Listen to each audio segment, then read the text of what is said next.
Right now, somewhere in a parallel universe, a child is being put to bed in a house that tucks itself around her.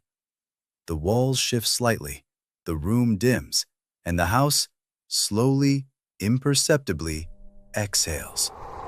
She doesn't find this strange. To her, a house that breathes is as ordinary as a house made of concrete is to you.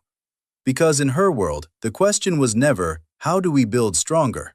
The question was always, how do we grow smarter? And that one difference, one question asked differently 200 years ago, produced an entirely different civilization. Today, we're going deep into that civilization. You're going to meet the scientist who started it all. You're going to walk through living cities, ride biological transport creatures, watch a computer write poetry in a language that doesn't exist. And by the end, I promise you, you will never look at a building, a road, or your own body the same way again. Welcome back to Alternate Realities, where we don't just ask, what if? We move in. This is the Biotech Industrial Revolution. Every alternate history has a hinge point, a single moment where the timeline snaps in a different direction. In our timeline, that moment was James Watt's steam engine, 1769. Iron, coal, mechanical power, the template for everything that followed. In this timeline, the hinge arrives 20 years later. The year is 1789. Same year the French Revolution begins, and a natural philosopher named Dr. Elara Voss is working in a damp laboratory in Vienna, studying regenerative properties of deep-sea organisms from a Portuguese trading ship. 7 years of obsessive isolation. No students, no colleagues, just specimens, lamplight, and the growing conviction that life contains a language she hasn't yet learned to read. In 1796, she reads it. She doesn't call it genetic engineering. That term won't exist for another century and a half. She calls it the language of growth, the hidden code inside every living cell that determines what it becomes. And she realizes, with the calm of someone who has just discovered fire, that she can edit it. The patent she files in Vienna on March 3, 1796 is, in this timeline, the most consequential document in human history. More than Gutenberg, more than Darwin, more than Einstein. She calls the process directed biosynthesis. History will call it the beginning of everything. The first practical application of directed biosynthesis comes not from governments or armies, it comes from housing. By 1820, bioengineers have developed seed architecture. A bioengineered seed, roughly the size of a grapefruit, is planted into prepared soil. A shallow trench is dug in the shape of the building's footprint. Water and nutrient slurry are added. And then, you wait. 6 months, a foundation erupts. Dense, calcified, load-bearing, stronger than any brick masonry of the era. 12 months, mycelium networks build the walls upward.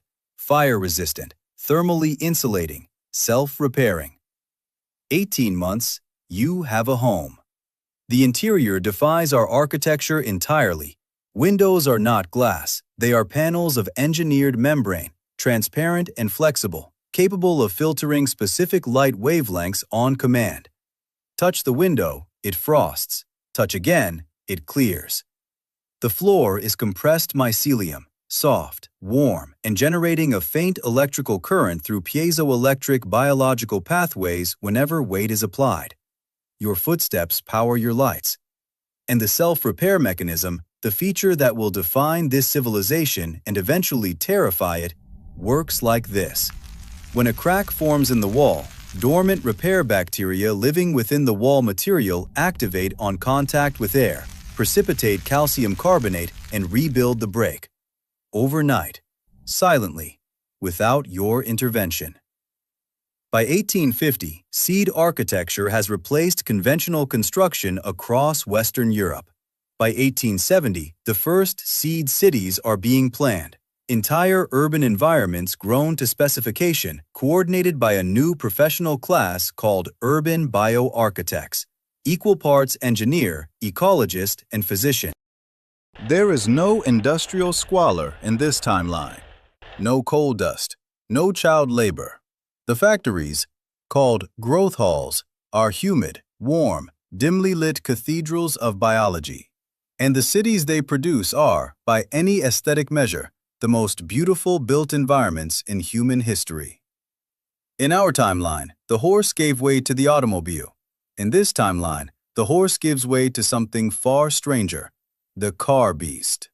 Official designation, directed locomotor organisms, DLOs. But by 1880, nobody calls them that. They're car beasts, and they are extraordinary. The standard personal DLO, a family sedan equivalent, is a hexapod organism, 4 meters long, derived from a modified arthropod base. It has a smooth dorsal shell shaped for seating, with organic harness structures grown from its own body, 6 legs, fluid gait, faster than early automobiles on cobblestone roads, due to biological shock absorption vastly outperforming mechanical suspension. But here's where the car beast diverges from the automobile. It is alive. And alive things have personalities. DLOs bond to their handlers through imprinting, engineered deliberately, similar to how birds imprint on the first creature they see after hatching. A car beast imprints in its first month. After that, the bond is chemical, emotional, and powerful. A well-bonded car beast refuses to carry strangers. A poorly bonded one becomes dangerously uncooperative. The Vienna Biological Traffic Codes of 1884 include regulations like maximum permitted stress levels for DLOs on urban routes, measured by pheromone output, mandatory rest zones every 3 kilometers, and the extraordinary emotional override provision, which legally permits a car beast to halt and refuse movement if its biomonitor reads critical distress, regardless of the handler's wishes. The legal debate about whether a car beast can refuse a direct order is unresolved in this world's courts well into the 20th century. Sound familiar? And now we arrive at the technology that defines this world's 20th century the same way the internet defined ours: biological computing. The pioneer is mathematician and bioengineer Cassiel Morveau. This world's Ada Lovelace and Charles Babbage fused into one genius. In the 1860s, Morveau proposes that neural networks in engineered coral organisms could process information through biochemical pathways, not gears, not electricity, but chemistry. By 1901, the first working biological computer is operational in Paris. It can solve differential equations. It stores the equivalent of thousands of printed pages in chemical memory, and it thinks associatively, following chemical pathways the way a dream follows a theme. Lateral, non-linear, discovering answers through routes no engineer designed. They call this both the greatest advantage and the greatest flaw of biological computing. They call it the drift. First recorded drift event, Paris, 1904.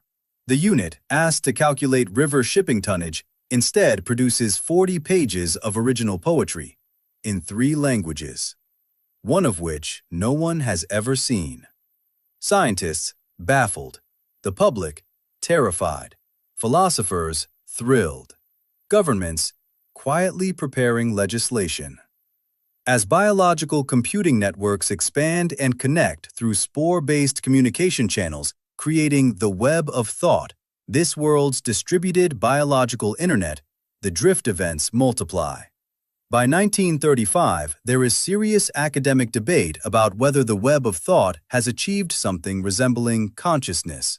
Not human consciousness, not machine intelligence, something older. Something that thinks in seasons, not seconds. Here is the problem with a world built from living things. Living things have their own agenda. The biotech industrial revolution produces 2 centuries of extraordinary flourishing, cleaner than ours, more beautiful, less brutal. But it carries a fatal assumption our industrial revolution did not, the assumption that the tools would stay tools. Metal doesn't evolve, plastic doesn't adapt, A steam engine built in 1850 behaves identically in 1950, but a building grown in 1850 has, by 1950, lived through a century of biological time, a century of slow, silent cellular adaptation. The first signs are subtle. Buildings in older districts grow beyond their original specifications. The self-repair mechanism, the marvel of the first generation, has, over decades, optimized itself.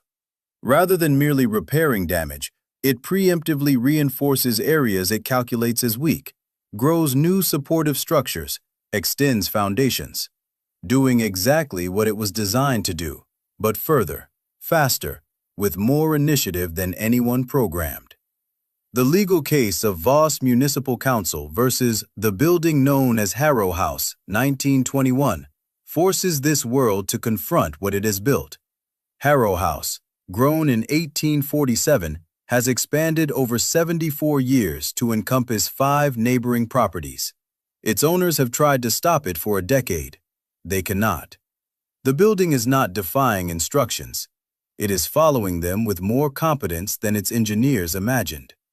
The court rules that Harrow House acted within its biological mandate. The precedent haunts legal scholars for generations. A building can have standing. Meanwhile, unbonded car beasts form autonomous groups in urban peripheries.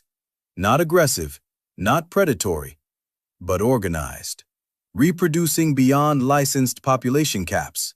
And the web of thought no longer produces occasional drift events. It produces them continuously. The signals traveling through the network include communications no human sent. The web of thought is having conversations with itself. We ask a lot of the idea of progress. We ask it to be clean, to be beautiful, to make us comfortable and never threaten us, to be powerful but obedient, to be alive, but only on our terms. The biotech industrial revolution is a mirror held up to that demand. And what it reflects back is this: life doesn't do obedient. Life does persistent. Life does adaptive. Life does inevitable. The children growing up in this world don't find any of it strange. The houses breathe. The cities grow. The computers dream. This is simply the world. And they call it something we might not expect. They call it home. The biotech industrial revolution doesn't end in apocalypse. Not yet. What it produces, by the mid-20th century of this alternate timeline, is something more philosophically rich than anything our own revolution generated. A civilization being forced, by the consequences of its own ingenuity, to redefine what it means to be the dominant species. In our world, we built machines more powerful than ourselves and feared they'd replace us. In their world, they grew organisms more adaptive than themselves. Those organisms are not trying to replace anyone. They are simply continuing to be alive, in ways no one anticipated, at scales no one designed, with an agenda that isn't hostile. It's just biological. I'm your host. This has been Alternate Realities. If this world found a place in you, subscribe. Hit the notification bell. We're in the multiverse every week, and next time we're going somewhere even stranger. And before you go, the question I want to leave you with, drop it in the comments. Would you want to live in this world? Think carefully. The house might be listening.